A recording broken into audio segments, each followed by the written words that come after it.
Will Carrier scores the game winner in a wild VGK 4-2 win over the Florida Panthers, but Mark Stone leaves the game with an injury. We will preview the upcoming Edmonton game tomorrow, and it's What the Friday time. Your Locked On Golden Knights, your daily podcast on the Vegas Golden Knights, part of the Locked On Podcast Network.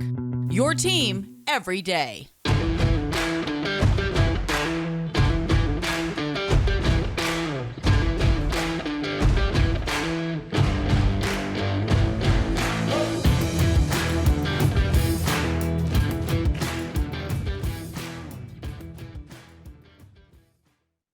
Hi again, everyone. Tony Cardasco, Chris Golick from Las Vegas. He survived the birthday party and the birthday meal that your wife cooked you last night, which was pretty awesome. We thank you all for making us your first listen each and every day. And you can find us on Twitter at LockdownVGK. You can find us at TD Chris G. That's him. I'm at Tony Dasco. And of course, our YouTube. You can find us on YouTube with our channel, Lockdown Golden Knights. And please subscribe there. A crazy, crazy night last night. And I mentioned to you that I felt that this was sort of a playoff atmosphere at the Fortress last night. But this was a battle, I think, of two desperate teams. They just seemed so desperate to win this game.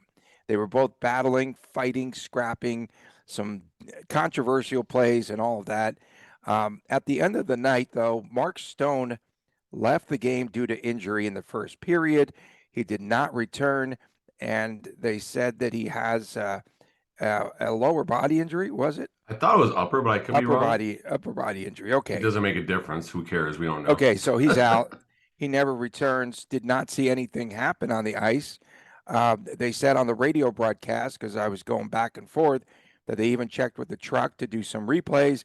They could find nothing. So Mark Stone, we could talk about him, but the game just from the beginning was controversial. You have Nick Cousins scoring the first goal with no shot on goal at the Revenge 2:02 game. mark. Nick Cousins' revenge game. Yeah, for sure. Aaron Ekblad hit the right post on a breakaway, and then Ben Hutton, they said, pushed Ekblad into the netting.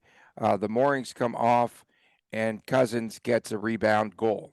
So let's start there, and let's talk more about Mark Stone. And we were just saying, now everyone's getting healthy again. And also, too, we've talked about Stone at times. Apparently, if it is an upper body injury, then it could be the back again going out. Yeah, it's not good. It's definitely not good because we are talking a lot of good things about Mark Stone and how confident he is skating out there. And you hope for the best for him, obviously, and he can make a return whenever that may be. Maybe this is just simply a little stinger, a little something, and preventative maintenance, and he'll be back on Saturday, and life will be good. That's probably not the reality, but that's the hope. Looking ahead, I hate to put it like this, but it's early, mid-January, early January. Trade deadline's coming. Might free up a little salary cap space, and we'll see him sometime, close to the playoffs. And I mean, I'm not saying this is an intent thing or anything like that, but this does possibly open some doors for some more roster retooling, so to speak, as the season does wind down. And who knows? I mean, listen, it's unfortunate what's happening with Mark Stone, but the business and reality of the game is maybe this could lead to something else happening with this roster. Talking about we have my expert coming here. Talking about the goal last night. So this is the explanation from the NHL here. In the event the goalpost is displaced either deliberately or accidentally by a defending player prior to the puck crossing the goal line between normal position of the goalpost, the referee may award a goal. In order to award a goal in this situation, the goal must have been displaced. Key word here is displaced by the actions of a defending player. The attacking player must have an imminent scoring opportunity, blah, blah, blah, blah, blah, blah, blah, blah, blah. In a very quick sentence, the easiest way to explain that is the NHL review determined Ben Hutton forced the forward of the Florida Panthers into the goal. I watched it a couple of times. I didn't necessarily see it like that. Ben Hutton was taking an angle to the net. I didn't even see him push off or anything like that. I thought the Florida player voluntarily entered that space, and there's going to be some contact. Either way, that's what the ruling was. I don't know. I mean, I didn't see enough meat on the bone to award a goal there, but the NHL did, so be it. Okay. It was 4 shifts for Mark Stone. It is an upper body injury, so I stand corrected. And again, he did not return. It's the back. I don't care what anyone. And then it's the back. This was a game that featured 3 reviews because one was the offside play, and that goal by Lundell that was a cheap goal. I think if that would have stood, it was a good effort, but down. Aiden Hill's positioning was poor. It was absolutely poor. Right, exactly. And so there was an offside call. That was the second review.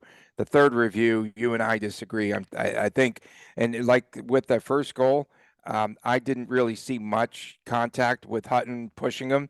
The Carrier goal, the topper, the one that was the game winner with 2:36 remaining, I thought he and Montour had actually arrived at about the same time.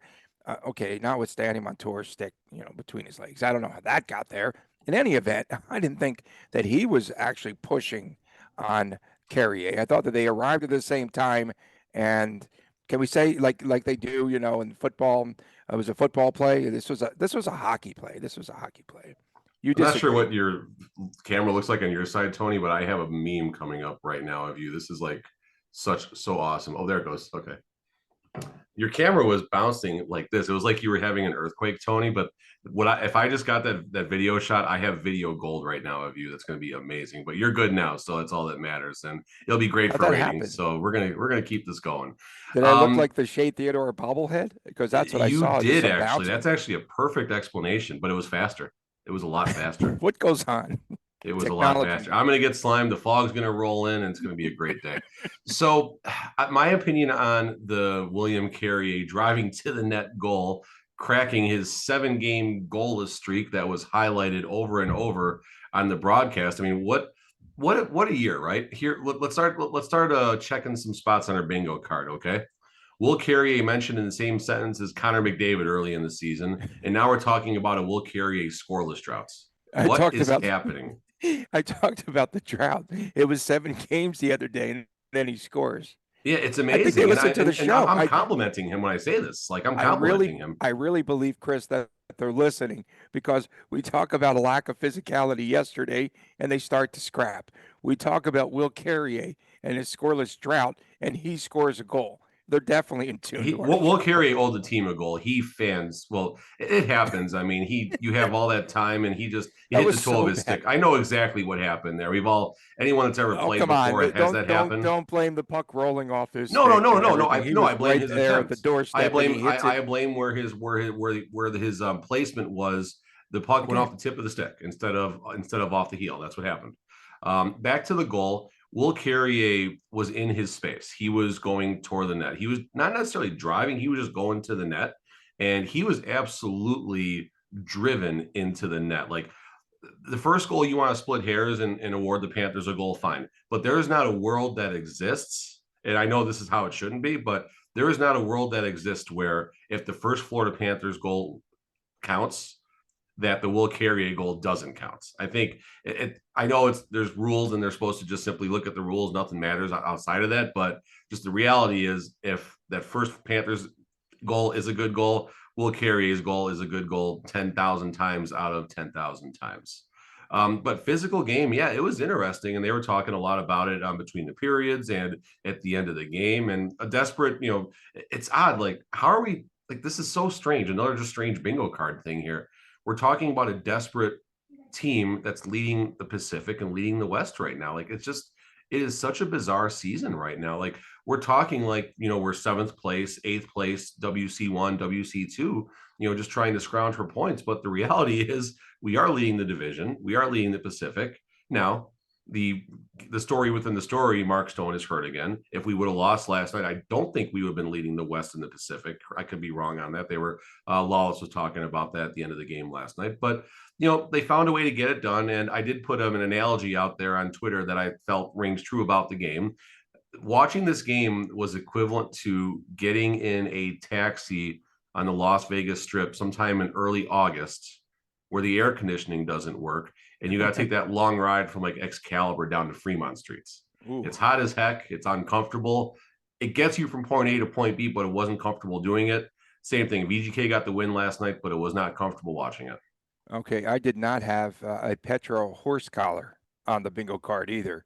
The way that he horse collars Bennett. That was not a smart play. That was That of was all his, the things. I'm fine. I'm glad he's mixing it up. That was right. not a good play, and the refs got that one wrong actually. So Petro obviously is going to the box. Matt Tkachuk is obviously going to the box. Yeah, because the refs are separating them and they're still getting sucker punches. Right, and they took one more from each side. I'm fine with that. But right. Nick Hague was the one who started throwing haymakers in there. Right. So we could have been down Chandler Hague Stevenson's in the box. And they took Stevenson is like, instead. Yeah. What am I doing in the box? Did you see the look? Yeah, they took the smallest guy. They took the smallest guy off the ice. Yeah, that was kind of funny. In that scrum. Yeah, and then talk about bizarre land.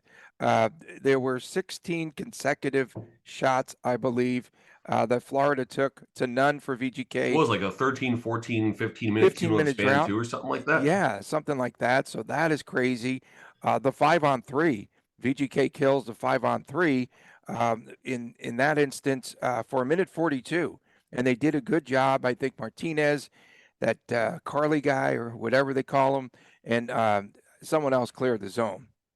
We've gone way too long without giving Aiden Hill props for a great game last night, especially in that 5-on-3. And his interview after the game was a good time. Credit Ken with Sinman. He was being goofy with Aiden Hill's a good interview and a great person to talk to, and making a comment that Aiden probably owes Martinez at least a month worth of coffee for saving that goal and stuff like that. And but it was a fun, playful interaction that they had last night. But Aiden Hill, amazing game.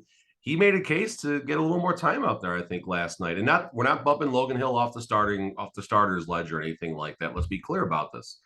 Yesterday, I predicted Aiden Hill is going to go last night. I got lucky. Fine, whatever. We also said Logan is going to go Saturday and Monday. I don't think so. I think the rotation right now is going to be Aiden, who went last night. We're going to get Logan on Saturday, and we're going to get Aiden on Monday. You have a shorter turnaround. Aiden Hill is in form right now. Aiden Hill is looking good right now. So let's get Aiden some more time and see what happens. And this is assuming Brossoit doesn't enter the picture as well, which I did call Monday's game is when Brossoit might make an appearance. Who knows? We even had a Colasar fight as he took on. Colasar was first star last night. Smith. Yeah. Colasar he was second. He should have been the first star last night. He should have been the first star. You're absolutely right. And that line played very well. And he had that assist was a dime to Nick Waugh too. Both assists. I mean, so the one to Nick Waugh, was it the first one or either way? No, the Will Carrier one, busted play, stick lift, and just puts it in the middle, and then mayhem with Will Carey's goal. And then the first thing, I mean, with Nick Waugh, that was just phenomenal. And there was another up and back where Nick Waugh could have had another one, and it just went off the toe of the stick, actually. So line 4 was back last night. And I did mention last week, I want to say the line 4 has been a little bit quiet. We haven't seen as much of them. Same thing last night. Florida gets a goal. Here comes line 4. And, Colasar, whatever it was, they were joking. Another playful thing. They were messing with him because he got a haircut. So they said he probably wanted to get in a fight last night, get the helmet popped off so everyone could see his new haircut and stuff. And there was some swagger last night, I think, after the game was over. And it's fun to seeing that because when this team does have that swagger in the locker room, smiling on the ice, goofiness in practice, good things are happening. This goes all the way back to season 1. Didn't see a lot of that last year for obvious reasons. Going back to Mark Stone, things really took a turn last season when Mark Stone did suffer his pretty much season-ending injury. It didn't end his season, but it ended his season. I did air quotes twice for the audio people right there. So you really hope that this is not a situation, not similar to last year, where this is going to ground him for the next 60 to 90 days or something like that, possibly the end of the season, and hopefully he can come back for the playoffs. Again, we're talking worst case scenario here, but we've been down this road before with an aging Mark Stone who was having a wonderful year. Yeah, he sure is having a wonderful year. Not was, is. Okay, Caden Korzak gets some props from the game last night. Played well. Had that long stretch pass to Jack Eichel. Jack Eichel showed us the skill that he has. He lost the puck coming in. There were 2 defenders back, and he still goes. He wasn't even going that fast when he got in full speed. Like that was not the fastest version of Jack Eichel either. No, how crazy was that goal though? That to me was like I think it was underrated because he lost the puck and then he It got it back, was regained control, and then just very fluidly gets it past Bobrovsky with two defenders closing on him. superstars do great things. I mean, and Jack Eichel is a superstar. I don't care what anyone in Buffalo says. Jack Eichel is an absolute superstar who can change a game at any point. And Owen Krebs last night, another person I spent time up in the press box, he says this would be a good spot for Jack Eichel to get a goal, and no more. I think 45 to 60 seconds goes by, and he's retweeting himself, patting himself on the back, and I love it. It's great. It's fun when we as media can do fun things like that, and it actually holds true. I like that goal a lot. He just found the open spot between the blocker and the ice, and he got it down there. And obviously, it was funny. I was watching on my TV last night, and my TV actually froze right as the puck entered the nets. It was like a 15-second delay. Uh-huh. We won't talk about how I watched it, but it Yeah, was a yeah, yeah, weird yeah. delay, and but still, I was like, finally.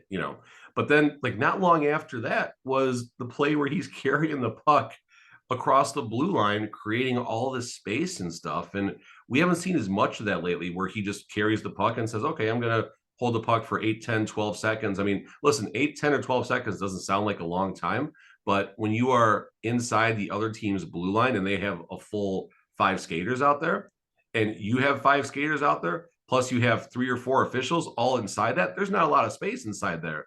But Jack Eichel makes it look so easy the way he carries the puck. And he finally, I think it was Nick Hagee found or someone, they didn't get much of a scoring chance out of it, but there could have been a good scoring chance.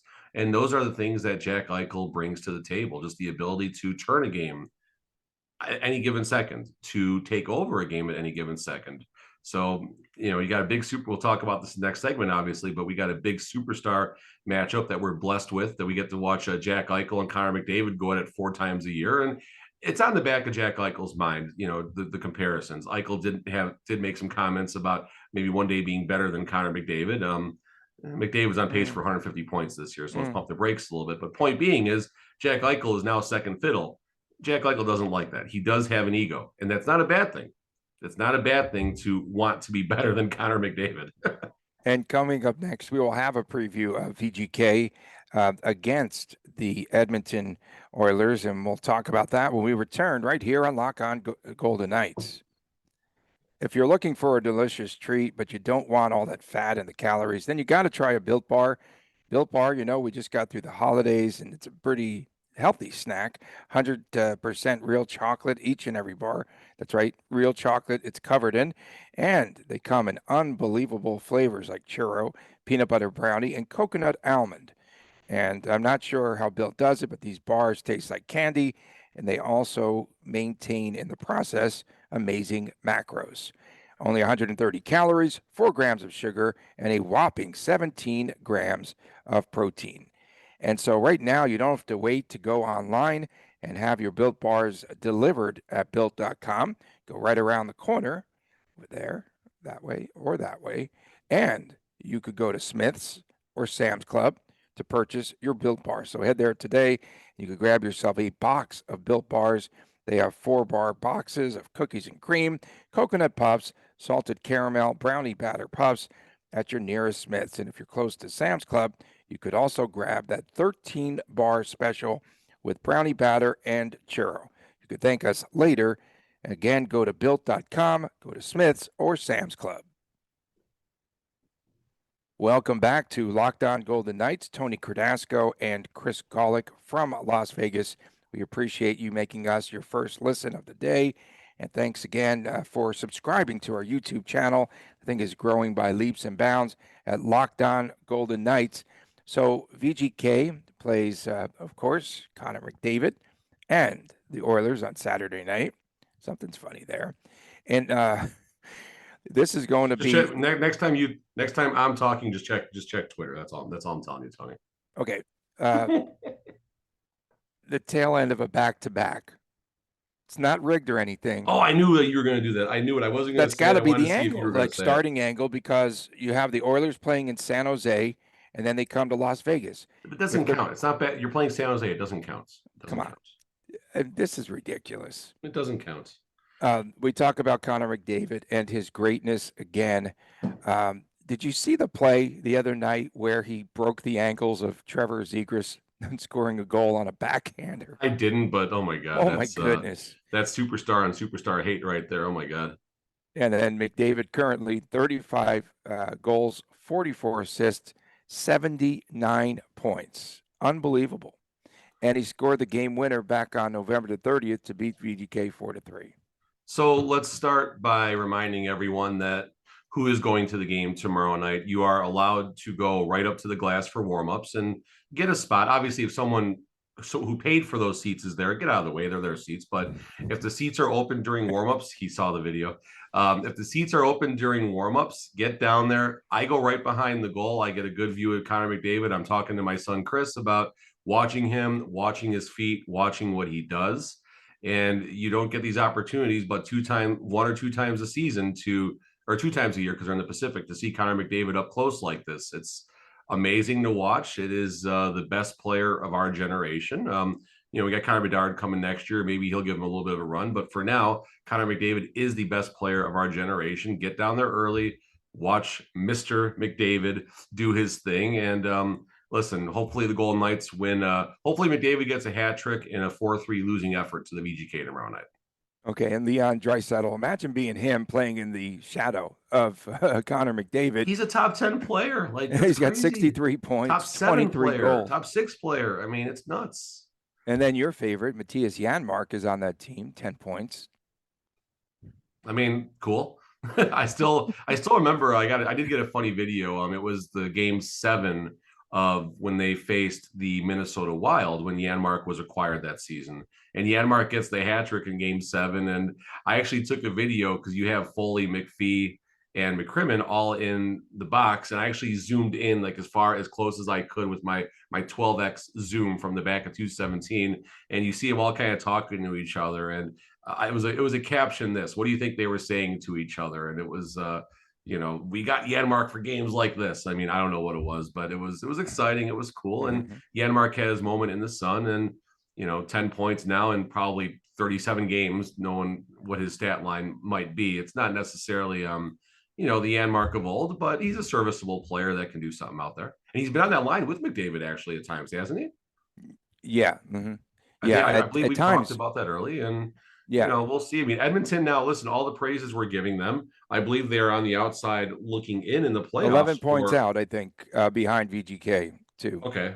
Let's see where they are in the wild card side of things, though. So they are WC2 right now with 47 points, but you have Colorado, Nashville, St. Louis, 43, 44, 45 points, all there. So, I mean, there is a world that possibly exists where Edmonton misses the playoffs, or in the same breath, you got to play against Connor McDavid for 7 games and they sneak in and they make a deep run like the Kings did, was it 13-12 whenever Alec Martinez got the game winner in overtime. So Edmonton, this is a very Edmonton-like season right now. And, Mike Smith, they miss Mike Smith.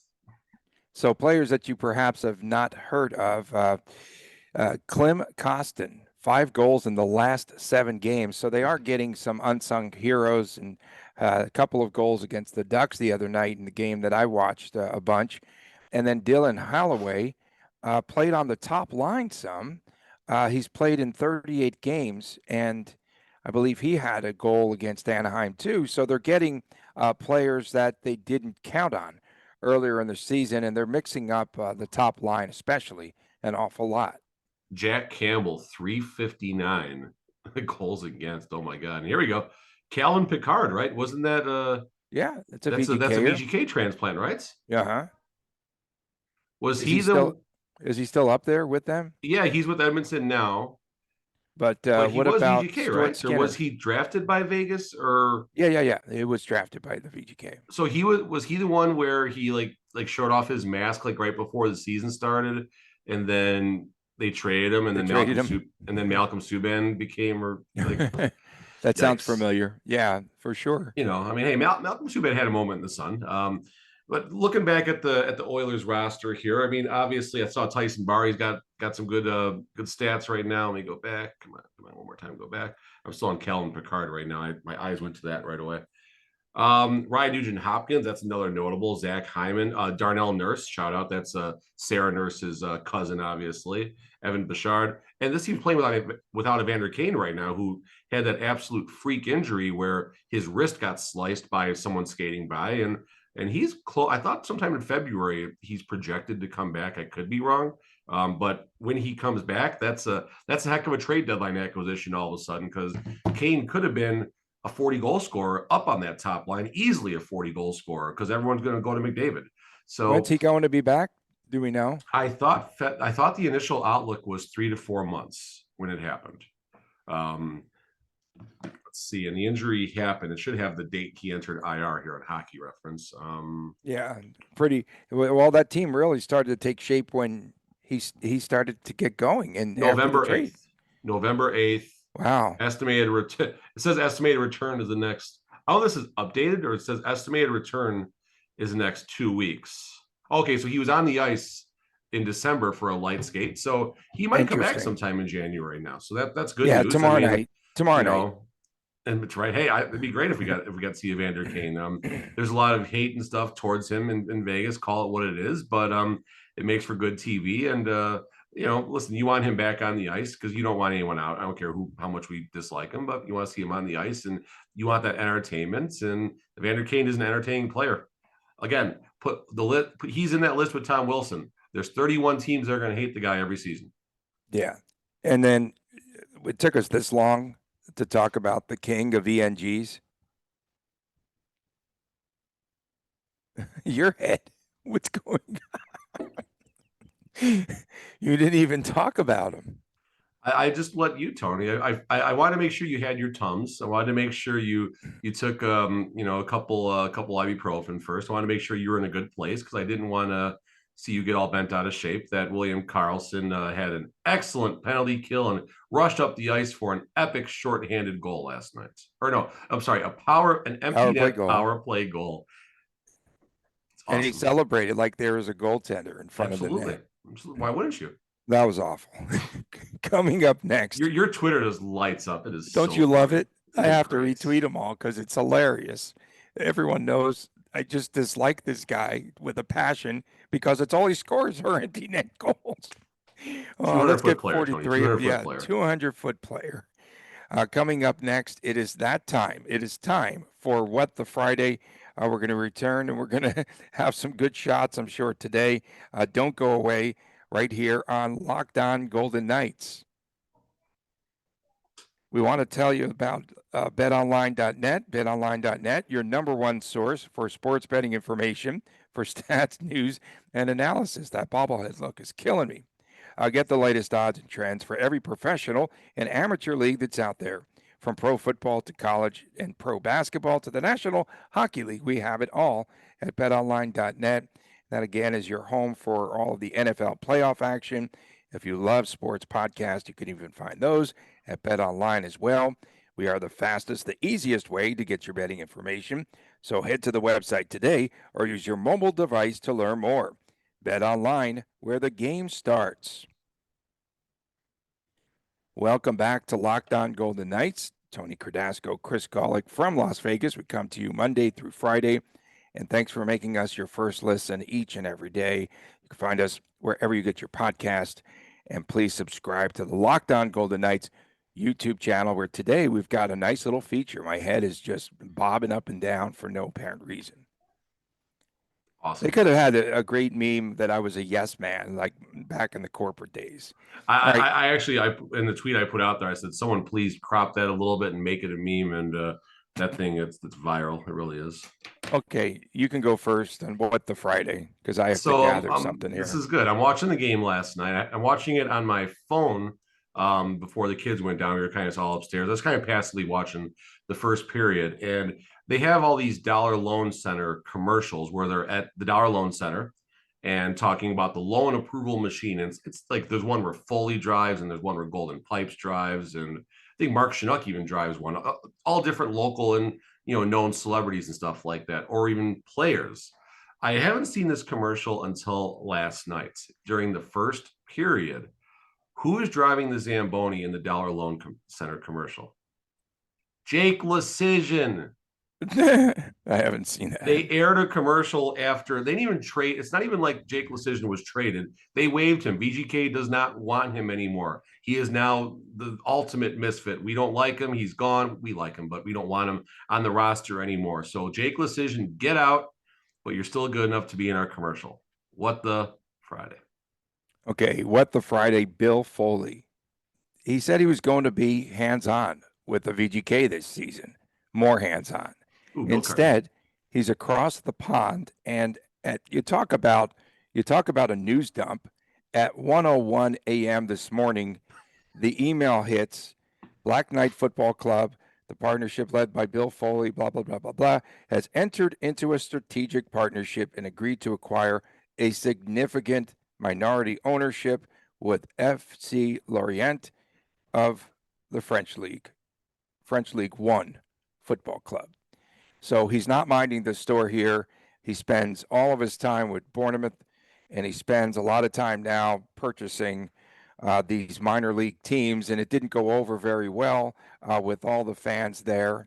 Again, the European soccer fans, because this is a lower level league, I believe, and he's taking players from this team now and putting them on Bournemouth. And so he's got a farm. He does have a farm. And so that is a ranch. My WTF. Bill Foley, you need to focus on this hockey team here because they have a lot of issues as well. Every team that comes in here has a chance to win. The betting line went way down yesterday, which was a little strange, I felt. And then I did tweet out. What was it, 115, 120? I didn't even look at the only bet I looked at. I think it was minus 115, Chris. So in watching the telecast, they were talking about how bad Florida is in the third, how bad their penalty kill is, how many penalties they take. I tweeted that out. I tweeted out that they just gave up 3 goals against the Avalanche. I get no credit. So they were talking about a lot of things last night in telecast. So I went on my app and on the telecast, though, they did not know that Mark Stone was off the ice, and they didn't mention it until much later. Yeah, we've seen that pattern before. We've seen that before. You have a lot a good of games, producer actually. there who's telling you that this stuff's going on. I know hockey moves fast, but I think honestly, there's probably more to it. I don't know what that is, but I think there's, you're employees of the organization, and there's things you probably can and can't say. Oh, geez. You're very right. You're very right there. So going back to the only bet I made was minus 174, VGK plus 1.5 to start the third period. I felt that was a very safe bet. I felt VGK would probably win the game, but there's a chance they could tie, go to overtime, shoot out, something weird happens. But obviously that wound up being a nice little layup bet last night. My next What the Friday. Parents, kids, please listen to me. Stop making those dumb signs asking for pucks and warm-ups. Stop it. I'll trade my sister for a puck. I'll trade my brother for a puck. I'll whatever. Just stop making signs asking for memorabilia, for sticks, for pucks, for whatever. The players, they're going to do what they do. And, you don't want, it's just weird. Like, you see some pictures of these players, and in the back, this kid's got this, sign, oh, give me something, whatever. And it's like the players ignoring the fans. It's not the case. They're on the ice. It's their business. They're getting ready for a big hockey game. They're paid millions of dollars to do so. And they're going to toss pucks over the glass. Pucks are going to enter, off deflected, shots off the ice and stuff like that. If you were going to go out there, and they're going to toss them over, just stop. Make signs supporting the players. Make signs, go Knights, go. It's my first game, whatever. The Super Amadio signs, those are great. Those are creative, stuff like that. But asking, there was this one person I saw for a number of seasons somewhere on the ice. It was the same sign. The sign was even ripped up and stuff. And, just stop it. Just stop asking the players for stuff like that. Don't ask, okay, tic-tac-toe for a puck. That's kind of fun. Little weird things like that. But stop asking for pucks. Stop asking for memorabilia. Let the boys do their thing on the ice. And if they want to give you some time and a selfie and a smile or whatever, cool. But knock it off with the signs. What the Friday? At Eichel, please win. Jake Lecision actually gone. I said, is that good or bad? He said, it's good that he's gone, but I'm honestly surprised it happened. I have one here.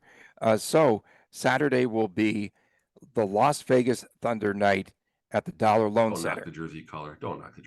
Don't do it. No, Okay. no, the logo's still there. No, I'm going straight to the mascot, to Boom Boom. So Boom Boom was the mascot. It was like a big polar bear, and Boom Boom was actually John Cicente, who is the director currently of the Las Vegas Bowl. That's who was Boom Boom back in the day. And Wow. so I'm texting with John yesterday. Hey, John, I heard that Boom Boom's head from the costume is still in your office. Did they recreate a costume or what? And so he told me that gave the he gave the entire costume to them. He's not. I said, "Are you going to be wearing it? At the Silver Knights game?" He goes, "No, I would have a stroke if I did that, running around and everything." But we do know where the costume. It's the minutia of it all. Where this costume came from. I didn't know if they replicated it or what. But a lot of the former players are going to be there, and it should be a lot of fun. Fun day there for the Vegas Golden Knights organization, Silver Knights, and just remembering the Thunder. One thing that always stands out was if you sat like at those 50-yard line, center ice seats. There was at the Thomas and Mack Center back in the day. It always like there's this one section that jutted out. So if you're at center ice with the logo facing you, this to the right, this one section you couldn't see what was going on because all of the seats sort of jutted out. And so if there's something going on in the corner, you're like, what's happening here? That was one of the unique things of the Thunder. But now at least we know where they got that costume from, and no, John Cicente will not be Boom Boom on Saturday. That's That's pretty my awesome. WTF. I know who probably is going to be doing it. I might have to send that person a text and get their perspective on that. It'll be It pretty hasn't been interesting. worn since the 90s. I It's know. got to I be gotta. stinky I and might reach moth out to see polish. if I can get a little something for us on that. I got one teed up. Okay, so WTF Vegas Golden Knights for scheduling this really cool Las Vegas Thunder game 4 hours from the Edmonton Oilers game. Why couldn't they do this game tonight when there's not a Golden Knights game? Because there is a Silver Knights game tonight. Why not do it tonight? And then tomorrow could be whatever promotion they want to do. Because I want to see this game tomorrow. I do. I want to see the Thunder. I want to see the nostalgia and all that. It's hockey history in Southern Nevada. It's important. It's important to see it. It's important to respect it and give it its moments. I don't want to do a doubleheader. I don't like doubleheaders anymore. It's not fun. It's not fun going from Henderson.